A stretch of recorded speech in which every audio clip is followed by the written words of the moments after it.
시청자 여러분 안녕하십니까. 생방송 심층토론입니다. 민주항쟁의 숨결이 느껴지는 6월입니다.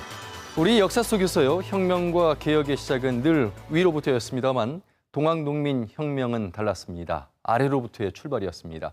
그러나 여전히 동학농민혁명은 5.18가 60항쟁의 뿌리였음에도 불구하고 그 가치를 제대로 인정받지 못하고 있습니다. 오늘 생방송 심층토론에서는 동학농민혁명 기념일 제정과 나아가서 세계문화유산에 등재될 조건은 무엇인지 진단해 보도록 하겠습니다.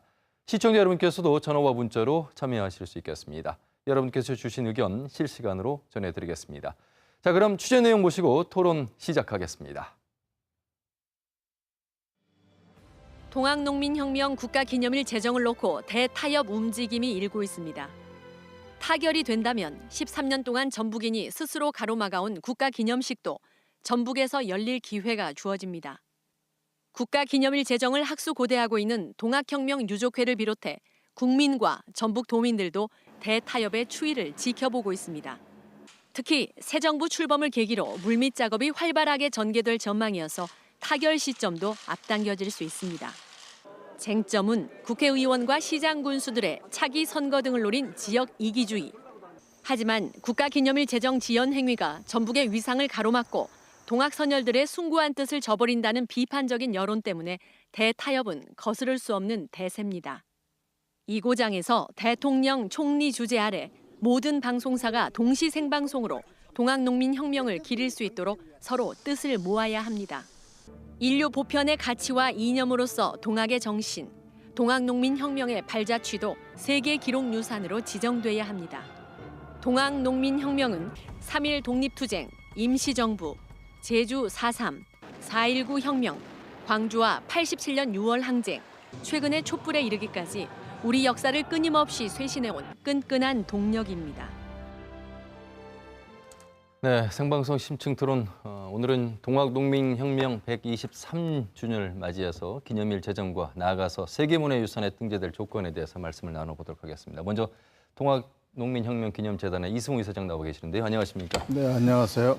이사장님, 2004년 이 동학농민혁명 이 참여자 등의 명예회복에 관한 특별법이 통과가 되고 나서 13년이라는 시간이 지났는데 아직 기념일조차 정립을 못했습니다. 아쉬움이 많으실 것 같습니다. 14년이면 긴 세월이죠. 예. 네. 참여정부 때, 그러니까 17대 국회에서 법이 통과돼가지고 곧바로 국가기념일이 제정될 줄 알았는데 안 됐습니다. 네. 동학농민혁명은 방금 영상으로 봤지만 우리 근대 민주주의 시작이고 뿌리입니다. 예. 그리고 국가가 어려울 때 또 우리 구한말에는 항일 의병운동으로 연결됐고 또 3.1운동, 또 4.19, 또 근대 민주주의의 여러 가지 면면을 지켜오다가 예. 최근에는 이제 촛불 시민혁명을 해서 이제 새로운 정부까지 탄생하는 계기의 큰 밑바닥에는 이런 정신이 담겨 있다고 봅니다. 네. 빨리 국가기념일을 제정해야 되는데 그동안 이제 그 동학농민혁명이 한 곳에서 발생한 것은 아니고 여러 지방을 거쳐가면서 결국 이제 우금치, 그래서 또 일본 군대 우리가 이제 패하면서, 그렇죠. 근데 그 다음에 이제 전라남도 지방까지도 박멸되는 단계까지 모든 또 이제 북접까지 동학의 북접까지 이제 참여하면서 전국적으로 많이 관여했기 때문에 어느 지역만의 행사를 가지고 그 기념일을 제정하는 것이 좀 다른 지역에서 이렇게 반대하는 흐름이 컸습니다. 예. 지역적 갈등이 국가기념일 제정의 큰 걸림돌이었습니다. 그래서 이제 결국은 정읍을 중심으로 해서 황토현 전투가 기념일의 중심이 돼야 된다. 네. 또 아니면 고창에서는 무장에서 기포했기 때문에 무장이 기포일이 중심이 돼야 된다. 예. 또 부안에서는 백산봉기가 제일 중요하니까 백산봉기일이다. 그렇죠. 또 전주는 화약일. 전주 화약일이다. 네. 전주 또 서울은 전봉장을 서울에서 처형됐으니까 처형된 날이 또 기념일이 돼야 된다. 여러 가지 말이 많습니다. 그래서 예. 요즘에 다행스러운 것은 지역적으로 자기 지역적 사건을 중심으로 기념일을 제정했다가는 다른 지역에서 반발하기 때문에 지역적 그 사건을 벗어나서 국가적인 의미에서 기념비를 만들자는 쪽으로 좀 공감대가 형성되기 시작했습니다. 예. 아주 중요한 흐름이고요. 또 제가 올 초에 그 전라북도 자치단체에 다 뵀습니다. 그랬더니 그 지역적 사건을 주장하는 입장에서 약간씩 좀 변화가 생기면서 국가적인 의미 있는 날을 한번 택해보자 해서 그 날에 대한 공감대 형성이 되면은 국가 기념비는 제정은 좀 많은 진전이 있을 걸로 보고 예. 특히 이번 정부는 문재인 대통령께서 후보도 되기 전에 작년 5월 9일 날 저희 기념재단을 방문하셨습니다. 그래서 그건 1시간 계시면서 그 동학농민혁명 그 전시관을 다 보시고 또 사람이 하늘이다. 사람을 하늘처럼 모시겠습니다. 방명록에 적어놨습니다. 예. 그 당시 뭐 후보도 아닌 상태인데 그때는 탄핵이 결정되기 전입니다. 그래서 당신께서 대통령이 되시면 적극 지원하겠다는 예, 예. 말씀을 남겼습니다. 사람이 하늘이다. 곧 사람이 다시 할 수 있는 일이다. 이렇게 이제 해석을 하면서요. 신순철 이사장님 이제 역사학자시니까요. 예. 이렇게 좀 질문을 드려보고 싶어요. 우리가 역사를 어떤 인물이나 사건 중심으로만 해석하다 보니까 이게 이제 지역적 갈등을 풀지 못하고 있는 하나의 또 이 동학과도 연관성이 이렇게 되지 않나 싶은데 그 뭐 내용에도 나옵니다만 비류 6도 그러니까 뭐 전국에 걸쳐서 일어난 일이라고 봐야 되겠죠 우선은. 그렇죠. 예. 예. 북한 지역까지, 황해도까지. 예. 그런 점에서 이 동학을 좀 전국적으로 좀 공식화하자라는 게 아마 이승우 예, 이사장님의 예. 말씀이신데 어떻게 좀 생각하십니까? 그러니까 저는 기념일 문제가 그동안에 2004년 이후에 4차례 기념일 제정 시도가 있었고요. 더 올라가면 25년 전입니다. 예. 1993년 100주년 전이네요. 100주년 예. 1년 앞둔 시점에서 논의가 처음 있었는데 그때 합의가 안 됐습니다. 예. 그때 합의가 안 돼서 특별법 이후에 단체들이 모여가지고 한번 시도를 했는데 그게 안 됐고요. 두 번째로는 심의위원회가 날짜를 결정했습니다. 역시 또 반대 때문에 안 됐고요. 그다음에 재단이 출범하고 나서 2차례 시도했는데 역시 어떤 날짜가 나와도 반대 의견이 있게 마련입니다. 네. 그래서 저는 지금 이 시점에서 방금 그 이승우 이사장님 말씀하셨듯이 이제는 우리가 논의하지 말고 국가에다 미루자. 원래 기념일 제정은 그동안 국가가 해왔습니다. 예, 네. 그랬다가 민의를 존중해서 맡겨 놓으니까 이게 지역 이기주의 때문에 아무것도 할 수가 없습니다. 네, 네.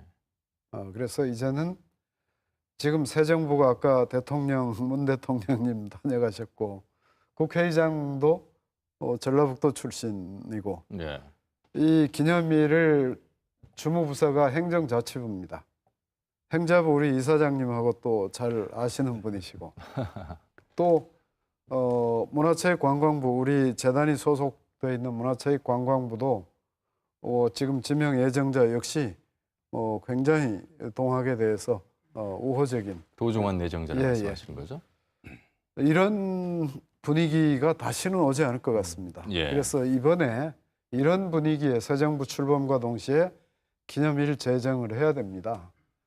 그래야 그 다음 단계 기념 사업이 진행되지 기념일 때문에 자치단체끼리 서로 이렇게 합의가 안 되면 아무것도 할 수가 없습니다. 예. 그래서 저는 지금 기회가 가장 중요하다 그렇게 생각되집니다. 저희가 준비한 VCR에서도 보셨습니다만 이것이 이제 지자체장들의 어떤 지역을 생각하는 어떤 애정에서 비롯돼서는 안 된다는 그런 말씀을 드렸고 이 국가적인 일로 가기 위해서는 지금이 가장 적기다 이런 말씀들을 두 분을 통해서 알았고요. 정치도 합치하는데 이 역사적 사건을 이제 우리가 함께 논의해야 될 다시 원점에서 돌이켜봐야 될 상황이 됐습니다. 홍성득 교수님. 예, 저는 좀 다른 말씀을 좀 드리고 싶은데요. 예. 사실은 갈등이라든지 또는 지역에서 자기 지역과 관련된 날짜를 기념일로 주장하는 것은 어떻게 보면 당연한 거라고 생각을 합니다. 근데 동학이 명예회복을 하는 데까지 110년이 걸렸는데 그렇죠. 13년이면 그거에 비하면 좀 짧을 수도 있다고 보고요. 이런 의미에서 보면 그동안 13년 동안 줄기차게 검토하고 논의하고 의견을 모으기 위해서 노력했다라고 하는 측면, 저는 그 측면은 조금 더 긍정적으로 바라볼 필요가 있지 않는가. 사실은 동학의 기념일을 지정한다는 것은 국가 기념일을 지정한다는 것은 동학농민혁명이 단순히 어떤 특정한 지역이나 또는 특정한 시대에만 국한된 역사적 사건이 아니고 예. 이게 한 시대 특히 대한민국을 근대로 이끄는 가장 핵심적인 사건이라고 하는 것들을 공식적으로 증명받는 거죠. 네. 그러니까 그동안 국가에서 지정한 기념일은 없었지만 모든 자치단체들이 자기들 지역의 기념일을 해왔고 기념행사를 꾸준히 해왔고 이러한 의견들을 지속적으로 모아서 국가가 지정하는 국가를 대표할 수 있는 이런 기념일 지정은 필요하다라고 생각을 합니다. 그래서 저는 대타협이라는 단어보다는 조금 더 한 단계 예. 성숙된 어떤 의견의 합일이 중요하다라고 생각을 하고요. 그렇게 갈 거라고 생각을 하고 그렇기 때문에 지금까지는 자치단체 중심 또는 일부 학자들 그다음에 자치단체 그리고 유족들이 중심이 돼서 논의를 해왔다면 이제는 이것을 국가 차원에서 공식적인 어떤 논의와 절차를 거쳐서 가는 건 맞겠다. 예. 그랬을 때 동학농민혁명이 가지고 있는 본래적인 의미 또는 농민군들이 주장했던 그 정신을 제대로 회복하는 길이라고 생각을 합니다. 예. 자, 그러면 지역을 넘어서 국가 차원으로 가려면 동학농민혁명을 이렇게 소관하는 정부 부처가 이제 어디로 해당이 되는 것이 맞을 것이냐. 지금 신수철 지사장님 말씀 속에는 이제 문화체육관광부 산하 이제 동학농민혁명 개념재단 이사가 있고 재단이 있고요. 이곳이 제대로 이제 인정을 받으려면 행정자치부로 가야 되는 것인지 고석규 교수님. 지금 이 문제가 중요한 좀 대목인데 가장 어려운 질문을 좀 드린 것 같아서요. 예, 안녕하십니까. 인사부터 드려야 될 것 같습니다. 네네. 예, 저는 목포에서 왔습니다. 그러니까 어떻게 보면 뭐 조금은 객관적으로 볼 수 있다라고 생각하실 수 있는데 제가 태어나기를 전주에서 태어났거든요. 그러니까 또 내부자가 되는 셈인데 예, 지금 그 말씀하신 대로 뭐 기념일 문제가 뭐 지역 이기주의 때문에 뭐 결국 아직까지 못 정해진 가장 중요한 원인이라고 생각하는데 그걸 다른 말로 말하면 저 소탐 대실이잖아요. 네. 그 바둑에서 많이 쓰는 용어인데 뭐 알파고한테 물어보면 혹시 답을 좀 구할 수 있지 않을까 그런 생각 좀 해봅니다만 그 지금 이제 소관부처 말씀하셨는데요. 그 이번에 5.18 광주 민주화운동을 문재인 대통령이 당선되고 나서 그야말로 새로운 기념식을 하지 않았습니까? 그렇죠. 그리고 거기에 국가보훈처 이제 장관급으로 승격이 된다고 하는데 이 국가보훈처가 주관이 되어서 당당하게 이무리한 행진곡을 같이 제창함으로써 국민들에게 큰 감동을 주었지 않습니까? 이제 그와 같은 그 일을 이제 국가보훈처에서 담당을 합니다. 국가보훈처는 독립유공자 예우에 관한 법률이라고 하는 것에 의해서 독립유공자로서 이제 대우를 하게 되는 건데 이 독립유공자를 언제부터 그러면 독립유공자로 하느냐? 우리나라가 이제 독립을 한다라는 것은 주로 일본으로부터 독립하는 거잖아요. 그러면 그 시점을 보통 1895년 을미의병부터 그 시작을 합니다. 예. 그런데 동학은 바로 그 전해거든요. 1894년이에요. 그러니까 1년 차이로 이 그 일제히 국권 침탈로부터 빠져 있는 건데 거기에는 일제히 국권 침탈 전후라고 표현이 돼 있기 때문에 이것을 조금 그 포괄적으로 해석한다면 넣는 것도 가능하다고 생각하고요. 또 한편 이게 명예회복에 관한 법인데요. 그 동학은 지금 아직 명예회복 안 됐지 않습니까? 법만 만들어졌지 실제로 명예회복이 되지 않았거든요. 네. 그것을 하기 위해서 지금 현재 진행형입니다. 그래서 보다 많은 그 정부 기관들이 관심을 가져주고 이걸 뒷받침해 주는 게 필요하다고 생각하는데요. 이 문제는 과거사이기도 하고 명예회복이기도 한데 그것은 행정자치부, 이제 좀 있으면 행정안전부로 바뀌겠습니다만 거기 소관이에요.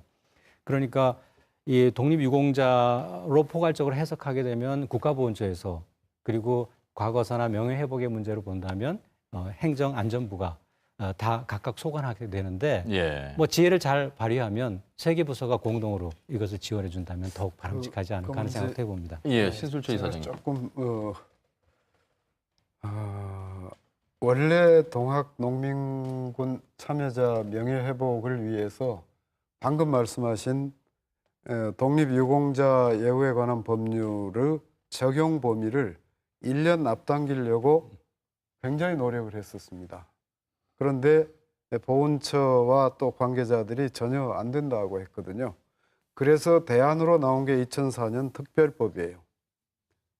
근데 지금 현재 보훈처가 관장하고 있는 국가유공자 등 예우 및 지원에 관한 법률이 있습니다. 예.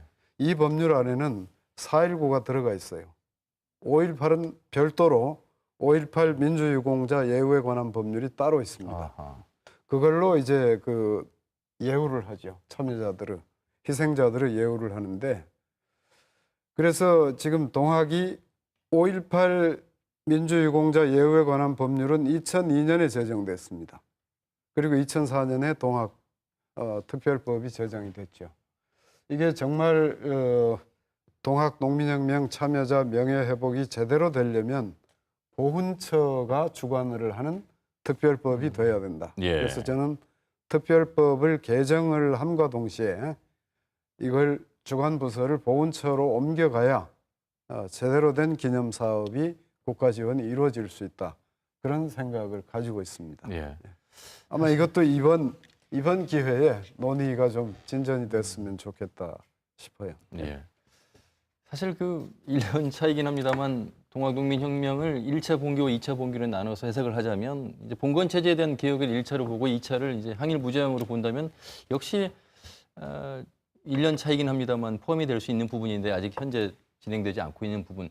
이 점에서요. 이송희 사장님께 이렇게 질문을 드리면 어떨까 싶어요. 뭐 지역 이기주의 이런 말씀을 이제 떠나서 그러면 좋은 시기잖아요. 좋은 기회가 왔잖아요. 그럼 우리 지역 뭐 정읍, 고창, 전주 이 세 개 시군 지자체장과의 어떤 노력을 제대로 할 수 있는 기회가 왔다 이렇게 좀 봐야 될 텐데 이 사장님 입장에서는 그런 노력을 지금 하고 계실 것 같아요. 거의 부안도 포함시켜요. 아 그렇죠. 아 죄송합니다. 백산, 부안, 예, 예. 그렇습니다. 예, 부안, 정읍, 고창, 백산, 예, 전주. 예. 봉길도 뭐 무슨 기록이 나와서 날짜가 확정이 됐어요. 네네. 그전까지 날짜를 몰랐는데 그 당시 그 기록이 발견되면서 날짜가 나왔습니다. 그래서 이제 부안도 이제 그런 주장을 하고 있고요. 근데 이제 지난 1월달에 제가 네 분을 다 뵙고 그 군수님이나 시장님만 뵌 게 아니고 관련 단체를 같이 뵀어요. 네. 그때는 이제 그 저희가 사실은 그 기념일 재정 추진위원회에서 작년에 전주 화해기를 건의를 했었습니다. 네. 그때 이제 정읍과 고창이 이제 발칵 뒤집혀서 국회에 청원을 냈습니다. 지금 이제 그 전주 화해기는 안 된다. 예. 그러면서 이제 그 4개 지방자치단체가 지역에 너무 국한된 날짜를 정하면 다른 자치단체가 반발하는 걸 느끼고 있습니다. 그래서 그리고 이번에 이제 새 정부가 그 동학에 깊은 관심이 있고 적극 지원했던 참여정부의 이제 계승자이기 때문에 아마 곧 될 것으로 봅니다. 예. 그래서 이제 그것은 큰 걱정하면서 진행해야 되겠죠. 이제 협조가 돼야 되니까. 그리고 이제 주관부처는 이제 보상이라든가 예우의 문제는 보훈처가 좋은데요. 이 동학이 이제 앞으로 과거에서 이제 미래로 가야 될 거 아닙니까? 하나의 근대 민주주의의 시작이지만 우리나라의 정신운동의 큰 축을 차지해줘야 되는데 결국은 예. 3.1운동과 임시정부의 법통으로 이어지고 있고 그렇죠. 또 이게 이제 민주주의 쪽 연결되고 있기 때문에 그런 활동과 연결시킬 때는 또 문화관광부가 굉장히 도움이 됩니다. 아하. 그리고 이제 기념일은 또 행정자치부가 주관해줘야 돼요. 그러니까 이 기념행사가 그냥 자치단체나 전라북도 행사가 아니고 대통령이 참석하는 3.1절 행사처럼 돼야 될 거 아닙니까? 그렇죠. 그러려면 이게 사실 전라북도에서 하는 것보다 서울 세종문화에서 해야 돼요. 그건 하고 정읍의 황토연이나 고창의 무장이나 이런 데는 그 지역별로 항상 행사를 해왔거든요. 그 행사는 또 거창하게 같이 하면 됩니다. 그래서 예. 지역별로는 지역별 행사를 하시고 국가적으로는 국가기념 행사를 하는 그러한 어떤 같은 그 합의, 그러니까 사회적 합의가 이루어졌으면 바람입니다. 예. 자, 지금까지는 이제 동학농민혁명 기념일 제정에 대한 숙제 어떻게 풀어갈 것인가에 대한 말씀을 나눠봤고요. 이제는 우리가 이 동학농민혁명을 국책 사업으로 발전시키기 위해서 어떤 노력들을 해야 되는 것인가. 경상도만 하더라도 이제 부여 문화권 또 저 위로 올라가면 이제 부여 같은 경우는 백제 문화권으로서 국책 사업을 활발하게 이루어지고 있는데 우리는 동학농민혁명이 그 정도의 충분한 사업 조건을 가지고 있음에도 불구하고 이루어지지 않는 부분, 이 부분에 대해서 말씀을 좀 나눠봐야 될 것 같습니다. 홍성덕 교수님, 예. 어떻게 보십니까? 사실은 그동안 2000년을 전후한 시기에 지속적으로 문화권 개발 사업이 있어왔죠. 가장 대표적인 이제 경상도의 유교 문화권, 네, 그리고 이제 부여의 백제 문화권들이 거의 일단계 사업들이 다 끝났습니다. 그래서 아시다시피 안동에 가면 굉장히 다양한 시설들 경상도에 그다음에 부여에 가면 이제 백제 문화단지, 재현단지들 다 이미 구축을 했는데요. 그러한 논의들을 나오는 과정 속에 끊임없이 전라북도에서는 그러면 무엇을 가지고 갈 거냐라고 하는 부분에 대해서는 지속적인 논의들이 사실은 있었습니다. 그런데 여전히 전라북도는 주변 지역에 부수되어져 있는 국책 사업의 영향을 가지고 있다. 그런 한계점들이 좀 있었고요. 그런 측면에서 보면 사실은 경상도 지역 같은 경우에는 유교 문화권이 끝나고 나서 3대 문화권으로 해서 불교, 유교, 그다음에 가야를 또 끌고 들어갔거든요. 예. 그런 측면에서 보면 사실은 전라북도 지역이 가지고 있는 이건 전라북도라는 지역이라고 하는 한정에서 보면 문화권 사업에 주도를 할 수 있는 핵심적인 아이템들이 없는 것은 사실입니다. 지금까지 못 찾은 것은. 네. 그런데 재작년에 충청도에서 유교 문화권을 또 들고 나왔습니다. 그러니까 경기도 지역의 기호 유림으로부터 충청도를 이어지는 그래서 사실 이 사업도 작년에 그 개발 계획이 준비가 됐고요. 이제 올해부터 추진하겠다. 충청도에서 이루고 있는데 그런 측면에서 비교하면 전라북도에서 이 동학농민혁명을 벨트화해서 문화권으로 만드는 것은 다른 지역에서 해왔던 것과는 전혀 다른 컨셉의 어떤 성격들을 가지고 있습니다. 가장 큰 게 초광역 단위로 발전시킬 수 있다는 겁니다. 동학을 주제로 해서 벨트화를 삼고 전체적인 어떤 개발 사업을 진행할 경우에 단순히 이게 전라북도만의 문제가 아니고 특히 전라도만의 문제가 아니고 충청도나 경상도, 강원도 특히 뭐 통일이 되면 북한까지도 가능한 예. 어떤 연결적인 요소들을 만들 수 있기 때문에 사실은 동학농민혁명을 중심으로 하는 문화권 개발 계획 굉장히 저는 필요하다고 생각을 하고 있습니다. 예. 고석규 교수님, 예. 문재인 대통령이 이번 5.18 기념사에서도 아주 대단한 그 5.18의 가치에 대한 언급을 하셨습니다만, 우리도 우리의 이제 동학 농민 혁명을 내년도 이제 전라도 개도 1000년을 맞이해서 이런 부분들을 좀 구체화시킬 필요가 있을 것 같은데요. 어떻게 좀 한 단계 밟아 나가야 되겠습니까? 예, 2018년이 되면 전라도라고 하는 명칭이 우리나라 문헌에 나온 지 꼭 1000년이 되는 해입니다. 그러니까 1000년이라고 하면 숫자적으로도 좀 의미가 있고 예. 우리나라 역사 길게 봐서 2000년 조금 넘는데 그 절반에 해당하는 그런 의미를 갖습니다. 그러니까 그 원래는 이제 10도로 돼 있었는데요. 그걸 이제 5도로 바꿀 때 그 전주를 중심으로 한 강남도하고 그 나주를 중심으로 한 그 해양도가 있었는데 그 두 개를 합쳐서 전라도라고 했어요. 그게 이제 1018년입니다. 예.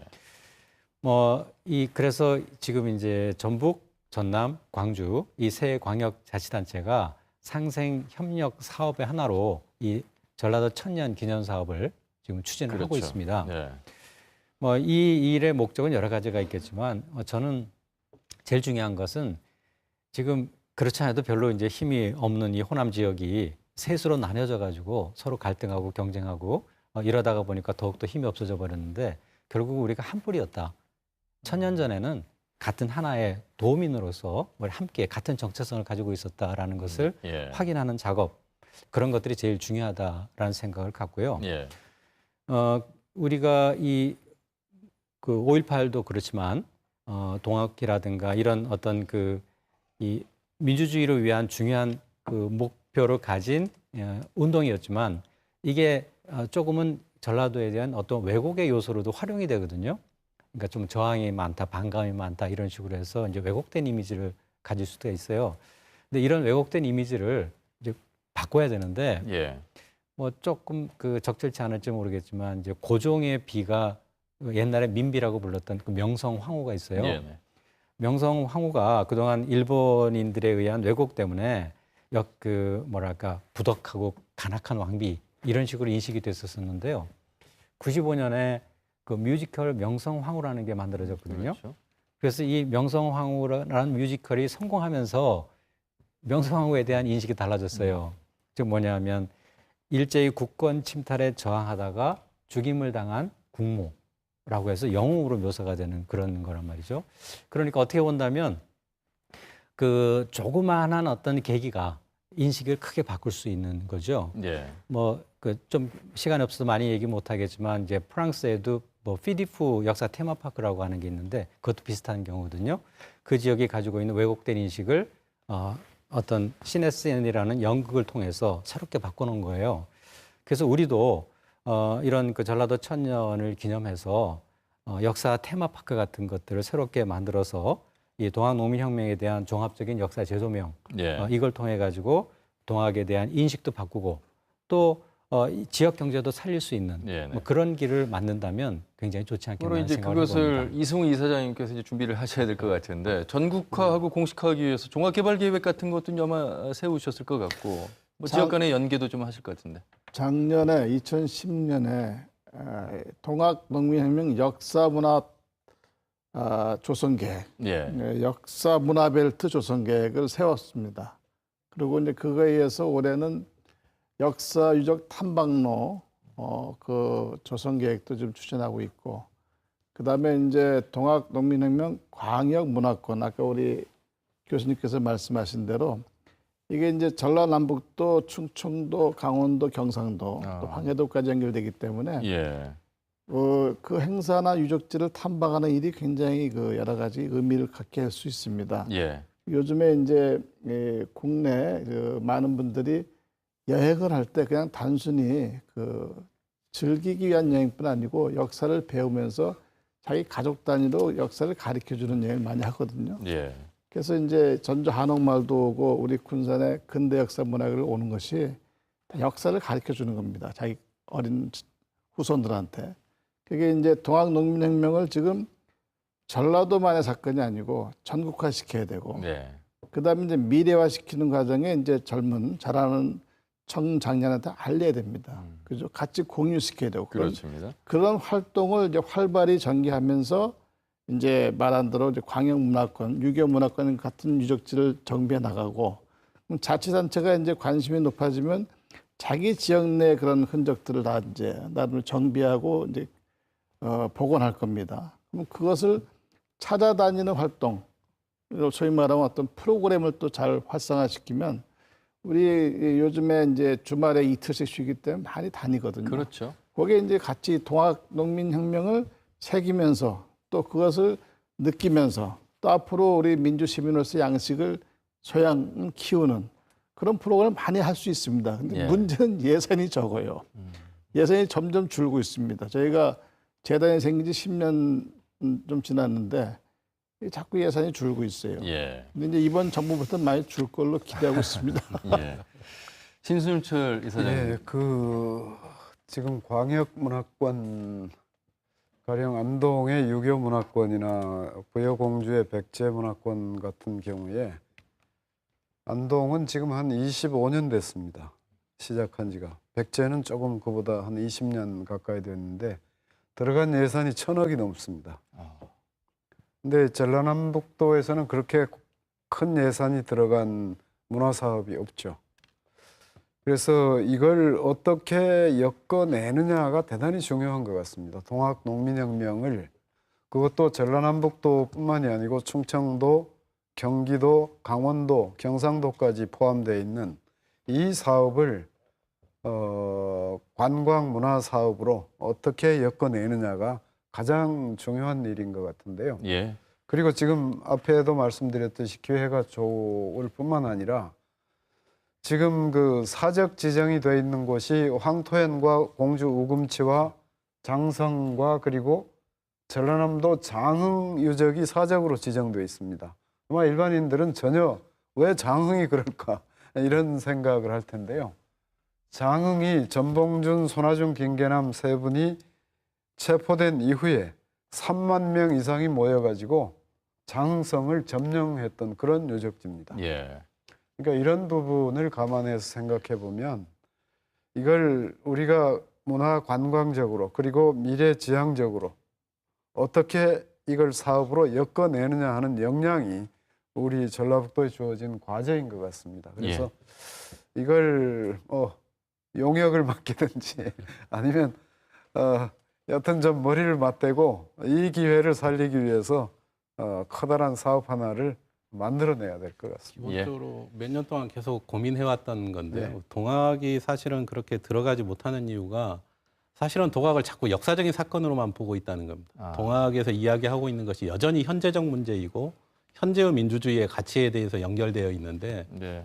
사실은 5.18도 그렇고 6.25도 그렇고 현재 한국 사회를 설명할 때 6.25를 빼놓고 설명하지는 않거든요. 네. 그것처럼 동학을 이야기할 때에도 사실은 여러 가지 우리 고석규 교수님이 말씀하신 것처럼 개선해야 될 부분들이 굉장히 많은 것 같아요. 저항의 네. 이미지가 너무 강해가지고 이 부분을 가지고 뭘 하려고 하면 왜 해야 되는지에 대해서 일반 국민들이 좀 납득하기 쉬운 어떤 현재적 가치들을 좀 구현하는 게 굉장히 중요한 어떤 계기가 될 거라고 생각을 합니다. 예. 그 뒤 얘기를 잠시 후에 좀 말씀 나눠보도록 하겠습니다. 자, 지금 여러분께서는 생방송 심층 토론 동학농민혁명기념일 제정과 나아가서 세계문화유산에 등재될 조건에 대한 주제로 함께하고 계십니다.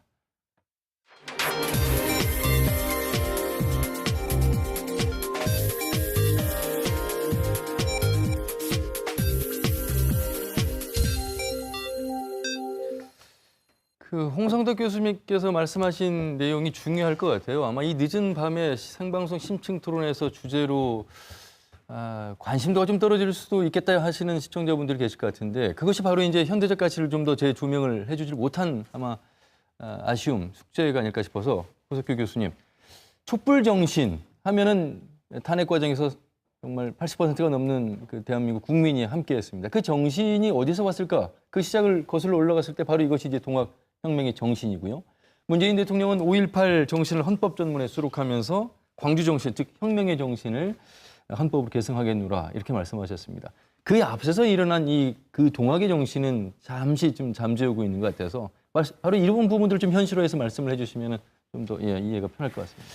예, 그 아까 뭐 광역문화권 얘기를 했는데 예. 뭐 언뜻 생각난 게 우리 민주주의 문화권으로 하면 어때요? 지금 그래서 제가 말씀드리는 건데요. 대한민국 헌법 전문 지금 이번에 이제 문재인 대통령께서 그 적폐청산의 8번째 공약 중에 그 바로 이 5.18 민주화 운동뿐만 아니라 그 이전에 있었던 부마항쟁 그리고 6월 민주항쟁, 촛불항쟁의 정신을 담겠다. 그렇죠. 이렇게 이제 포괄적으로 얘기를 했거든요. 현재 그 대한민국 헌법 전문은 3.1운동으로부터 건립된 대한민국 임시정부의 법통과 불의에 한거한 4.19 민주이념을 계승하고라고 해서 3.1운동과 4.19를 넣고 있어요. 예. 그러니까 이제 5.18이 들어가면 그 앞에 동학농민혁명이 같이 들어가서 연결이 된다면 뭐 가장 그 아름다운 헌법 전문의들이라고 생각을 하는데요. 그 동학농민혁명 기념재단에서 그 특별법과 관련해서 동학농민혁명에 대한 정의를 내리고 있는데 그 마지막 부분에 이렇게 돼 있어요. 동학농민혁명은 미완의 혁명으로 끝났지만 19세기 후반 우리나라와 동아시아의 국제 질서를 변화시키고 중세에서 근대로 이행하는 과정에 큰 영향을 끼쳤으며 을미우병활동 1895년 그리고 3.1운동, 4.19 혁명, 5.18 민주화운동의 모태로서 오늘날 평등사상과 자유민주화의 지평을 연 근대민족사의 대사건이었다라고 정리를 해놓고 있는데 예. 저는 이 정리가 그대로 헌법 전문에 들어가면 된다라고 생각을 하고요. 지금 우리가 GDP 3만 달러를 만들려고 하는데 이제 뭔가 좀 2%가 부족해요. 그 부족한 게 뭐냐면 그 이념 갈등이거든요. 진영 갈등 그리고 지역 감정에서 오는 지역 차별 이런 부분들의 어떤 핵심적인 요소 중에 하나가 동학농민혁명에 대한 오해예요. 예. 인식에 대한 오해. 그래서 이런 동학농민혁명을 편견 없이 자랑스러운 우리 역사의 하나로 인식할 때 저는 진짜 선진국이 된다라고 생각하고 그런 의미에서 이번에 헌법 개정에 이런 부분들이 논의돼서 반영이 된다면 진짜 선진국으로 가는 길이라고 생각을 합니다. 예. 신수철 이사장님, 항상 혁명이라는 것이 뭐 위로부터 시작했습니다. 뭐 갑심정변도 그렇고 위정척사운동도 그렇고요. 그런데 동학농민혁명은 이제 아래로부터의 혁명, 예, 그 시작. 이번 촛불 정신도 아마 이제 그런 면에서 일맥상통하기 때문에 예. 동학 정신이 바로 헌법 전문에 수록되기를 바라는 아마 예. 마음들도 있을 것 같아서요. 그렇습니다. 예. 예. 그런데 아까 고 교수님 2차례에 걸쳐서 쭉 말씀하셨는데요. 오해라고 하셨는데 물론 오해라고 하기보다는 국가 권력을 가진 사람들의 통제 수단이었죠. 네. 그것 때문에 동학농민혁명을 아직도 동학난이라고 하고 반란이라고 하는 거죠. 의병운동 독립유공자가 된 의병 지도자들이 거의 1,000명 가까이 됩니다. 1,000명 가까이 되는데 의병운동 자체가 항일운동이거든요. 항일운동 가운데 가장 규모가 큰 게 동학농민혁명입니다. 예. 그보다 큰 항일운동은 없었죠. 1895년부터 1910년 요 15년 사이에 가장 규모가 큰 항일운동이 갑오년에 있었던 거죠. 근데 이걸 왜 국가유공자로 인정을 안 해주느냐? 반란이기 때문입니다. 국가 권력에 저항했던 반란이라고 딱지를 붙여놨기 때문에 반란은 국가유공자가 될 수 없는 거였죠. 그런 채로 100년이 지나와 버리니까 동학농민혁명에 대한 일반 인식이 이건 반란이고 반역자들이었단 말이죠. 그게 특별법 제정으로 인해서 겨우 이제 이게 국가를 위해서 정말 헌신하고 희생한 사람들이었구나라는 생각을 가지게 된 건데 예. 이 문제가 아까 그 독립유공자 지정하는 기준 문제와 아주 직결되어 있는 그렇죠. 문제입니다. 네. 그 문제 때문에 이게 헌법 전문에 들어간다는 것은 바로 그 문제와 관련해서 국민 전체 인식의 변화가 있어야 되는 건데 그걸 우리 지금 헌법 전문을 다룰 수 있는 사람들이 어떻게 생각할지 모르겠어요. 네, 그게 그 좀 문제는 네. 우리 신 교수님 말씀대로 네. 그 정의를 이제 반란해서 네. 이제 국가의 어떤 혁신을 위한 큰 이제 국민 운동, 예.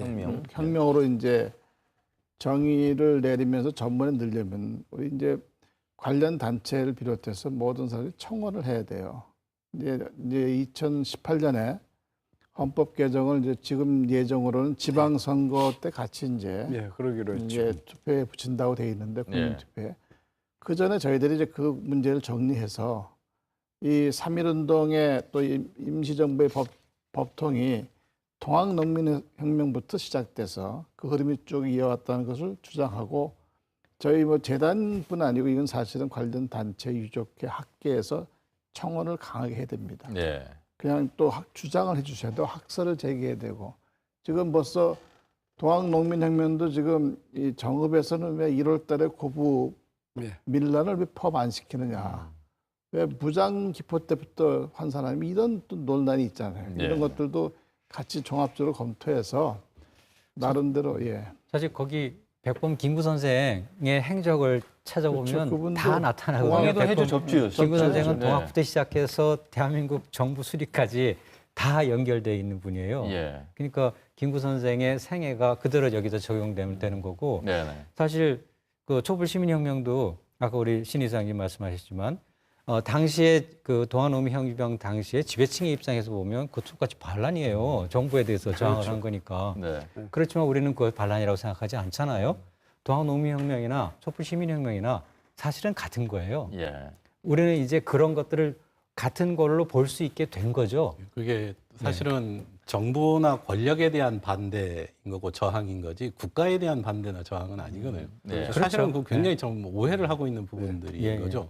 사실은 모순된 또는 잘못된 권력에 대한 저항이라는 집권 측면이지 세력에 대한. 국가를 네. 비판하거나 국가를 뭐 전복하기 위한 국가를 이런 지키고자 식의 한 거죠, 의미는 아니고 거꾸로. 지키자는 거고요. 예. 실제로 헌법 전문을 자세히 제가 한번 이번에 찾아봤는데 이런 예. 단어들이 나옵니다. 정의, 인도와 동포애. 그리고 사회적 폐습과 불의를 타파한다. 그다음에 자율과 조화를 바탕으로 자유민주주의를 수립한다. 이 다 종합정신이거든요, 사실은. 그렇습니다. 예. 이것을 3.1운동에서부터 시작을 해서 임시정부 적동 3.1운동에서 4.19로 이어지는 그리고 5.18로만 있기에는 동학이 굉장히 그 선언적인 어떤 정신들을 담고 있다는 겁니다. 예. 예. 자, 이 세계문화유산으로 가는 그 길목에서의 과제 말씀 나누기 전에요. 시청자 여러분께서도 상당히 많은 의견을 주셨습니다. 그 내용들 제가 잠깐 봤는데 이 지역에 대한 애정들이 담긴 문자들을 주신 것들이 있어서 조금 소개를 해드리고요. 다음 내용으로 좀 넘어가 보도록 하겠습니다. 동학농민혁명 기념일 제정에 대해서는 그 발상지가 정읍이므로 5월 10일이 기념이 되는 것이 맞다. 역시 정읍에 사시는 분이시고 동학농민혁명 자체가 매우 중요한 아래로부터 혁명이므로 지역주의를 떠나서 기념일 제정에 모든 지역들의 의견을 모아야 한다. 이렇게 또 의견을 주신 분도 계십니다. 그리고 역시 지역 이기주의를 타파하고 각 지역 간 자치단체장 간의 대화와 타협을 통해서 기념일을 제정하고 동학 농민혁명의 역사적 사실 기록물을 세계 각국에 알림으로써 세계기록 유산 등재에 한 발 다가섰으면 한다. 이렇게 한 발 더 나아가서 우리 지역만의 역사가 아닌 대한민국의 역사라는 점을 널리 알려서 공식화, 전국화해야 된다는 의견까지 주셨습니다.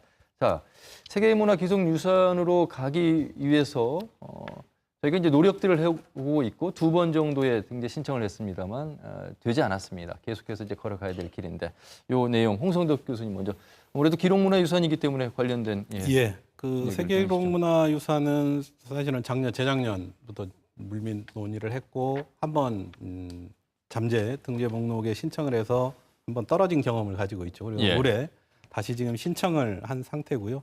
장기적으로 보면 이게 세계기록문화유산이라고 하는 측면은 세계인들에게 공통적으로 적용될 수 있는 가치를 가지고 있느냐의 문제인 것 같습니다.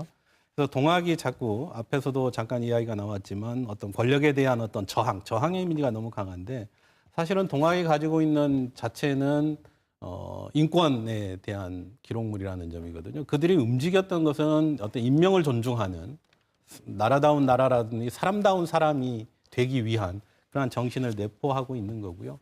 그리고 동학농민혁명의 전개 과정에서 숱하게 나타나듯이 사실은 동학농민혁명이 가지고 있는 지향점, 그 가치라고 하는 것은 전근대 사회에서 근대 사회로의 전환되는 보편적인 다른 나라에서도 등장하는 가치들의 맥이 닿아 있다는 겁니다. 그리고 기록적인 측면에서 보면 사실은 동학농민혁명 기록은 가해자 기록과 피해자 기록이 같이 존재한다는 거고요. 그 과정 속에서 어떤 가치를 지향하는 어떤 지향점들을 확인할 수 있는 기록물이다. 그리고 기록이 가지고 있는 어떤 원전성, 그러니까 진정성이 다 확보되어 있는 날조거나 왜곡되지 않는 그러한 기록이다라고 하는 점이고 그러한 부분들이 단순히 우리나라 특정 지역이나 특정한 시대가 아닌 동아시아 또는 세계로 적용할 수 있는 그러한 기록학적인 어떤 의미들을 가지고 있다고 생각을 합니다. 지금 우리나라 기록물로서는 세계 기록문화유산에 등재되어 있는 게 한 13건 정도가 됩니다. 아시는 것처럼 훈민정음도 있고요. 또 조선왕조실록 그리고 얼마 전 KBS 이산가족 상봉의 어떤 기록물까지도 최근 것까지도 이제 남아 있는데 이 동학농민혁명 기록물이라는 것이 말씀하신 것처럼 이제 억압한 자와 또 반항한 자 이 모든 것들이 지금 남아져 있어서 이 유산에 있어서의 고석규 교수님 그 같이 준비는 제대로 돼 있는 것인지 어떻게 좀 보고 계십니까? 지금 등재 추진위원회가 따로 정해져 있고요. 저는 그 등재 관련된 일에 직접적인 관계는 하고 있지는 않습니다만은 뭐 방금 말씀하신 대로 우리가 유관 역사를 가지고 있기 때문에 세계 기록 유산에 등재되어 있는 것이 13건이고 그 세계에서 4번째로 많아요. 그러니까 그만큼 우리나라의 기록문화유산이 풍부하고 그 전통이 깊다라는 것을 말해주고 있는데요.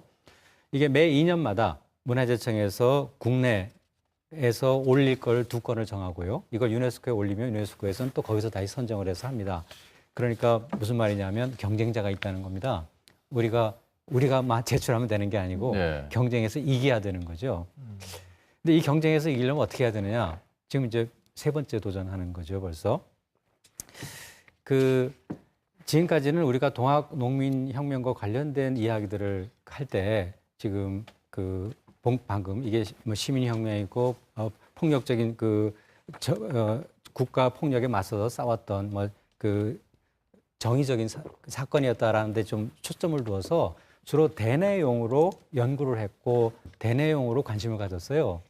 근데 이제 세계기록유산이라고 해서 세계에 내놓으려고 하다 보니까 그 사람들은 대내적으로 한 건 별로 관심이 없는 거예요. 이게 세계적으로 무슨 가치가 있냐 이거예요, 세계적으로. 그래서 처음에 실패한 이유가 바로 그거죠. 이게 다른 나라 사람이 심사를 하는 거예요, 다른 나라 사람들이. 그래서 세계적으로 인정받는 그런 부분들을 찾아내야 하는 거죠. 그래서 시각이 이제 대외용으로 바뀌는 거예요. 그래서 이건 굉장히 중요한 그 변화라고 생각하고요. 우리 역사학자 입장에서도 지금까지 생각하지 못했던 새로운 생각을 하게 되는 거거든요. 어떻게 외국 사람을 설득할 건가? 그리고 어떻게 보편적인 그 인류사적인 가치를 여기서 찾아낼 것인가?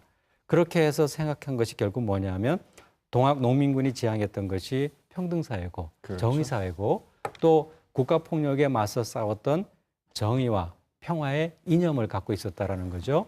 바로 그러한 생각들은 세계적으로도 인정받을 수 있는 전 인류가 공유할 수 있는 지적 가치다라고 하는 점이죠. 그래서 이번에는 이제 그런 점들을 강조해서 세계의 그 기록 유산으로서의 가치가 충분하다라고 하는 점을 그 설명하고 있고 예. 굉장히 많이 준비를 했기 때문에 저는 이번에 꼭 등재에 성공하리라고 그렇게 기대를 하고 있고 예. 등재에 성공하게 되면 이제 동학농민혁명이 단순한 전라북도의 사건, 대한민국의 사건이 아니라 세계의 사건으로 인정받는다는 겁니다. 그래서 세계의 모든 사람들이 찾아와서 그야말로 정의사회, 평등사회를 구현하러 외쳤던 정말 중요한 사건이었다. 그리고 그러한 기록이 남아있다라는 것을 확인하게 된다는 점에서 이번 세계기록유산의 등재의 노력은 대단히 중요한 역사적인 의미 그리고 시대적인 의미를 갖는다라고 생각을 합니다. 예. 신수철 이사장님은 이 기록문화유산으로 등재되기 위해서 어떤 걸림돌. 이제 이번 오늘 토론을 앞두고 지난번 문화유산에서 세계기록유산으로 등재되지 못한 이유를 살펴보니까요. 예. 상주 동학교당 기록물이 같이 제출된 겁니다. 아, 중복성이라는 문제가 있었습니까? 어떤 이게 동학이라는 이름이 중복이 아닌데 예. 동학이라고 붙어 있으니까 아하. 심사위원들이 아마 같은 걸로 간주한 것 같아요. 어. 근데 이게 얼른 봐서는 진짜 혼동이 오는데요. 상주 동학교라고 하는 신종교 이름입니다. 동학이 실패하고 나서 수훈을 중심으로 하는 분파가 약 30여 개가 1920년대까지 생겨납니다. 네. 그 중에 하나가 상주 동학교예요. 지금 상주시죠. 은청면에 있는 아하. 거기 이제 교당이 있습니다. 거기에 기록물을 굉장히 많이 가지고 있죠. 네. 한 1000여 정 된다고 제가 들었습니다만은 이 기록물을 이제 세계문화유산으로 등록 신청을 한 겁니다. 아하. 근데 1915년에 된 교단 기록물이에요. 종교 교단, 네. 신종교 교단. 그런데 이게 1894년 사건과는 전혀 상관이 없는 거죠. 그런데 심사위원들이 이거 같은 거니까 통합해가지고 다시 신청하라고 했다는 겁니다. 네. 이게 정말 근데 그건요, 물론 당연히 맞는 말씀이신데 그 아까도 말씀드렸지만 이 경쟁자가 있거든요. 네. 지금 국내에서도 그 두 개에 뽑히려고 10여 개가 지금 경쟁을 하고 있어요. 네. 그러니까 떨어뜨릴 구실을 찾는 거죠. 떨어뜨릴 구실을 찾는데 이제 거기에 그게 걸린 거예요. 네. 근데 이게 지금 알다시피 4.19 관련된 그 기록물도 지금 등재하려고 하고 있고요. 그렇죠. 그리고 위안부 관련된 것도 등재하려고 하고 있어요.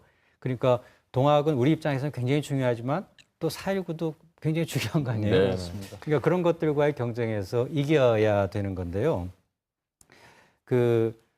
이런 부분들이 지금 우리가 해야 할 중요한 일 중에 하나인 것이죠. 네, 그래서 좀 더 학술적으로 치밀하게 아주 논리 정연한 이론 무장이 좀 필요한 것 같아요. 네. 그게 정말 그런 주변 5.18은 이미 됐잖아요. 5.18은 됐는데 동학 농민혁명 기록물이 왜 세계유산이 돼야 하는가 하는 명확한 이유를 좀 더 논리 정연하게 정리할 수 있어야 한다는 그 보완이 좀 필요할 것 같습니다. 그 부분은 예, 이승우 이사장님 좀 말씀하시죠. 그래서 지금 네. 세계 기록유산 등재 추진위를 만들어 가지고요. 예. 이만열 교수를 위원장으로 그 관련 이제 학자들 네. 어디 모여서 지금 고석규 교수가 방금 전에 지적한 그런 세계적으로 인식할 만한, 세계적으로 가치를 줄 만한 그 로직을 만들었습니다. 그리고 이제 우리 신 이사장께서 지적한 상주 동학당과의 차이점은 해명을 다 했어요. 네. 그래서 그거는 이제 해명이 됐습니다. 그래서 이제 올해는 이제 열 몇 개가 신청 중인데 그 중에 지금 들리는 말로는 이제 4개 안에 들어가 있습니다. EBS 안에 들어가 있어요. 그래서 이제 2건으로 지정이 되면은 아마 될 걸로 봅니다. 충분히 해명을 했고, 그다음에 이제 세계 유네스코에서 이제 과연 그게 우리가 기록유산으로 인정할 만한 가치가 있느냐 노직을 그런 논리를 지금 그 학자들이 제시를 했습니다. 그래서 예. 이게 이제 정리가 돼 있고요. 이게 이제 이번에 신청이 되면은 이제 6월에 결정이 됩니다. 정부에서. 그럼 이제 2018년도에 이제 세계 유네스코에 우리가 그걸 이제 보내면은 결정은 2019년도에 됩니다. 네. 잘 될 것으로 믿습니다. 예. 자, 오늘 여러분 어떻게 들으셨습니까? 기념일 제정도 중요하고요. 세계화로 나아가는 길도 중요합니다. 그리고 우리가 자료 정리부터 시작해서 세계적으로 가치를 인정받기 위한 국내용이 아닌 세계적인 가치를 인정받기 위한 노력들도 필요하다는 생각을 하게 됐습니다. 시간이 이제 마무리 말씀을 좀 드려야 됩니다. 각계 분야에서 전문가시기 때문에 짧게 한 40초씩 말씀을 좀 해주시면 좋을 것 같습니다. 홍성덕 교수님 먼저 말씀하시죠. 예. 동학농민혁명이 그동안 굉장히 난으로서 저항 어떤 상징으로서 왜곡되어 왔었고 그런 와중에 사실은 우리 지역에서 처음으로 동학농민혁명 관련 기념제를 열었던 것이 1968년입니다. 네. 사실은 이제 내년이면 50년이 되어가지고 하는 거고요. 그동안 저희들이 간이 침묵하고 있었던 것은 아니고요. 꾸준히 동학이라고 하는 것은 지역에서 그리고 시대적인 어떤 코드로서 지속적으로 요구해왔다고 생각을 합니다. 그동안 기다렸던 만큼 사실은 좋은 성과가 날 거라고 생각을 하고요. 예. 그런 의미에서 기념일 지정이나 어떤 세계유산, 기록유산으로 지정되는 것도 개인적으로는 굉장히 희망적으로 바라보고 있습니다. 예. 예. 고석희 교수님. 예. 그 내년이면 전라도 1000년이 되는 해라고 말씀을 아까 드렸었는데요. 지금 그 전북, 전남, 광주가 한 뿌리를 갖고 있다라고 하는 그런 부분들을 우리가 재인식해야 할 필요가 있을 것 같고요. 제가 꼭 목포에 와서뿐만이 아니고요. 그래서 이게 아까 언뜻 말씀드렸지만 혹시 민주주의 문화권이라고 하는 걸로 묶으면 어떨까 하는 생각이 들어요. 광주는 이제 5.18이 있지만 전라남도에도 그 아까 장흥 있죠. 그 무안도 다 그 동학농민혁명이 있었고 광양까지도 있거든요. 네. 전라북도도 그렇고. 그래서 이 전북, 전남, 광주 저는 그냥 보통 광주, 전남, 전북 하다가 이게 순서를 바꾸려니까 그런데 그 전북, 전남, 전북이 그런 그 민주주의 문화권으로서의 공동의 뿌리를 갖고 있고 그런 것들이 헌법 전문에 기재될 수 있다라고 하면 굉장히 큰 자부심을 느낄 수 있을 것 같은데 그러기 위해서도 동학농민혁명에 대한 지역이기주의 버리고 이걸 공식화하고 전국화하는 일에 우리가 다 힘을 합치는 그런 일이 굉장히 중요할 것 같습니다. 알겠습니다. 신순철 이사장님. 예. 지금 서울에서 전봉준 동상을 종로에다가 세우는 사업을 추진하고 있습니다. 그 사업이 가능한 거는 저는 역사는 해석인데요. 시대에 따라 다른 해석을 하게 마련입니다. 만일 역사를 시대에 따라서 달리 해석 않는다면 옛날 역사책 그대로 우리가 배울 겁니다. 시대마다 역사를 다르게, 사건을 다르게 해석하는데요. 문재인 정부의 가장 큰 특징은요. 어떤 기득권 세력과도 도움 없이 시민의 힘으로 탄생한 정부입니다. 그렇기 때문에 동학농민혁명의 제자리매김을 제대로 할 수 있는 기회라고 생각하고 우리가 적극적으로 나서서 이 일을 성공시키기로 해야 되겠습니다. 이송 이사님 30초 정도만. 30초. 네. 짧게 하겠습니다. 근대 민족의 역사를 바꾼 큰 사건이고 참 그 국가적인 그런 일인데 지금까지 정부 측에서 그러니까 국가적인 일을 정부 측에서 자꾸 지방화 시켜왔다고 생각합니다. 예.